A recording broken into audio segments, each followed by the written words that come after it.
Believe it, a long time. You know. He didn't tell me I was going to win it 9 times. People would have definitely put him into the insane asylum if he had. But I believed it, he believed it. You know, he saw the talent before I knew what I had. Because he was an adult. I just knew I was good at everything, but I didn't know why and how good I was. I'm very lucky. I had very good genes. And then great upbringing. And all the pieces fell together nicely. And then, of course, I had the head for it, as well as the heart. So some of it I was blessed with, some of it I grew on my own, but my father was right. Chris Lloyd leading Martina Navratilova. In 1979, Martina was in the Wimbledon final again, this time watched by her mother, who'd been given permission to travel from Prague and witness her daughter's triumph. Martina Navratilova, championship point.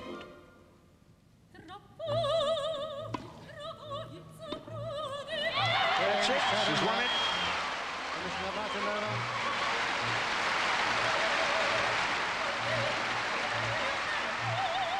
Martina's second Wimbledon victory intensified the most intriguing rivalry women's tennis had ever seen. These two became very, very tight friends, Tracy and Martina.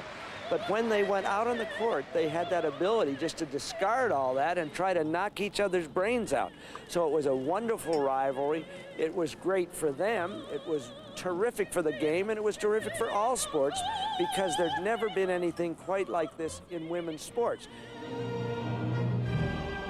I think the greatest rivalries are because of the contrast in style. She was a serve volleyer, I was a baseliner. She was very emotional and volatile on the court, and I was cool and unemotional on the court.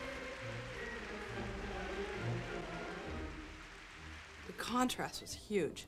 I mean, you've got Chris Evert, who's passive, is like the girl next door, safe. People like safety. Chris always makes the people feel safe. On the other hand, you've got Martina, who lets her emotions come out. You know exactly what she's thinking, what she's feeling. She's courageous, she's bold. People don't like that. You know, they didn't like that fact that Martina wasn't, you know, more passive. Another thing they didn't like, that she was Czech-born. I think a lot of Martina's and a lot of those years that she played, especially at Wimbledon, because the British crowd is so conservative, Martina was threatening to some of those people, and especially when she played me. You know, for a while there, I was Mrs. John Lloyd also, and they felt that I was one of them. You know, I was half Brit anyway, and they cheered for me. But even when I was Chris Evert, they were cheering for me because I wasn't threatening to anyone. Me, Chris, and Martina were fluctuating between 1, 2, and 3 that whole time, and I was kind of more in the Chris mold of, you know, blonde, United States, and you know, whatever you want to call it, feminine, whatever. And Martina was kind of the opposite, the athlete, and wore her heart on her sleeve, and you knew exactly what she was thinking, and she didn't mind telling you, you know, what she was thinking, very vocal and outspoken. And I think it's great that there were those two contrasts. Suddenly, here was a new name, a headline writer's dream, a tabloid paperman's dream, and we gorged ourselves on her for so long. You see, tennis in this country had been very prim and proper, and suddenly in comes Martina, big, aggressive, colourful, strident, and week in, week out, through the summers when she became famous, she was brilliant for the press. She never ducked an interview. She wore her heart on her sleeve. She cried when she lost. She yelled when she won. She was wonderful. And really, that's been the essence of Martina. She's always been a newspaperman's dream woman. Up until now, Martina's tennis had been the focus of attention, but all that was about to change. For years, the tabloids had pursued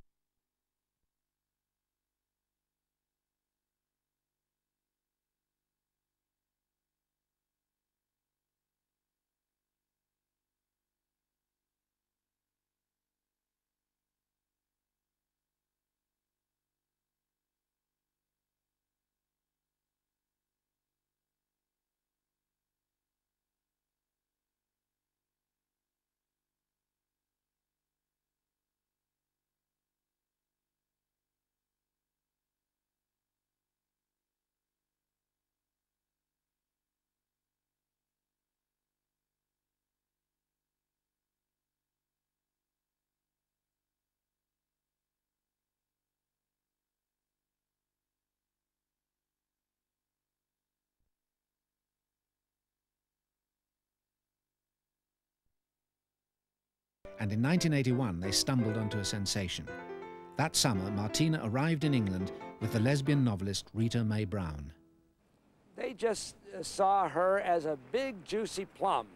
She was having romances with women, so that was, of course, verboten and very delicious to see. And not only women, but with Rita Mae Brown, a very famous woman. And I remember that they camped on their doorstep, which was very unfair, but this is the way, and she just had to get used to it. The writers started asking me, "Are you gay?" And I said, "I can't talk about that because I'm trying to get my citizenship and I won't talk about it now. And, you know, it's none of your business, blah, blah, blah. You shouldn't be asking that question," which they should not, because they do not ask male athletes who they know that are gay. They do not ask them that question, but women athletes are a prime target for that question. So anyhow, I started getting asked, and I didn't think about my image, and I can't say, no, I'm not going to fall in love with you because, you know, you're a well-known lesbian writer. I can't even get involved. That didn't occur to me. So that was not in the equation at all.